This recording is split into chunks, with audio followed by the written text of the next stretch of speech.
Well, they were asking him about the possibility of what the season would look like and everything. He said, obviously, that's a goal, winning a Super Bowl, getting a gold jacket. There's not many guys with gold jackets that didn't rush for 10,000 yards. So he's talking about putting together another big season here, and he's looking to a future in which the Cowboys are in the Super Bowl. Let me ask my group, and Ninko, I'll start with you. Does he have to play like a guy who belongs in a gold jacket for this team to have a chance to do what it wants to do this season? Ninko. Yes, he has to play out of his mind. He's probably going to have one of the best years of his career if he expects this team to go far or to go deep and win a Super Bowl. Offensively, you look at what they have in the receiving core, I think they took a step backwards. So now they have some injuries in the slot position, talking about putting Pollard out there in the slot. Again, Zeke at his age, and we're talking about him losing a step and losing a burst. He's gonna have to find the fountain of youth this year and run for, I don't know, 1,200, 1,300, 10, 15 touchdowns. I mean, he's gonna have to really carry this team if they want to set up a play action pass. They want to push the ball down the field. You got to have a running game.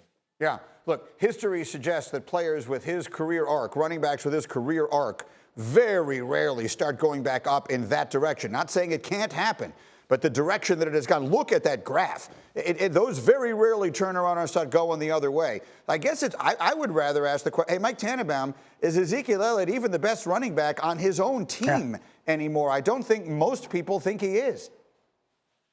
He's not, and as Hembo reminded me, 6.2 yards per touch for Tony Pollard and 4.5 yards per touch for Zeke Elliott. And Greeny, I'm old enough to remember that 3 years ago, you reminded everybody they should not sign Zeke Elliott to an extension, that he should just play out the contract. And if Jerry Jones had listened to you, they would have definitely had Amari Cooper, maybe Randy Gregory, and Tony Pollard is by far the best player, the best running back on this team. And when you talk to opposing defensive coordinators, what they're most concerned about are running backs that can hit the home run, not bigger backs that maybe get 5 or 6 yards a carry. So this is an interesting decision for Dallas in terms of how do they deploy Pollard, because he is a much better playmaker.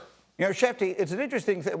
We always talk about the Cowboys because they're the Cowboys. And I got Tony Romo telling me they need to run the ball more, and I got people telling me that this is Dak's year to finally take over. And now Chris Canty is telling us there's a team going to be led by its defense. What are you hearing coming out of Dallas? What should we be expecting there, particularly relative to the big stars on offense? Well, a few things. They do want to make Ezekiel Elliott and the running game the focus of this offense. Now, whether or not Zeke rewards them for that and makes it worth their while is a different question. You put up the declining numbers. Mike Tannenbaum talked about Tony Pollard outproducing him, and there are coaches across the league who have privately said that they would much rather face Ezekiel Elliott than Tony Pollard. So we'll see how it all unfolds, but they do want to get the ball back into the hands of Zeke Elliott, and I think he wants to prove something because this season he is healthier. He does have no more guaranteed money left on his contract, so Dallas's obligation to Zeke after this year is minimal at best. There's a lot on the line this season for the Dallas Cowboys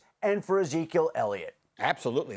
It is a real possibility this is his last year in Dallas. And Chris Canty, where does all that leave them? The Cowboys sort of cruised through what was candidly a bad division a year ago. A lot of us think the Eagles are a lot better this year. Where does all this leave Dallas in your view? Well, I think Dallas is a playoff team. I just think they're going to have to go the wild card route, and the degree of difficulty is going to be up because they don't have the weaponry on the offensive side of the ball that they once did. So that has to be the concern in terms of what Jerry Jones is looking at and the prospects for this team. Now, I don't think that Zeke is going to be the focal point of this running game. If you look at the last 3 seasons, Ezekiel Elliott has 10 lost fumbles, and he's only got 10 rushes that have gone for over 20 yards. Tony Pollard is the better option. Last year, Zeke had 9 broken tackles. Tony Pollard had 7, despite having 107 fewer touches than Zeke did in the running game. It's obvious. Ezekiel Elliott is not the bell cow running back for the Dallas Cowboys. If they want to emphasize the running game, Tony Pollard is the better option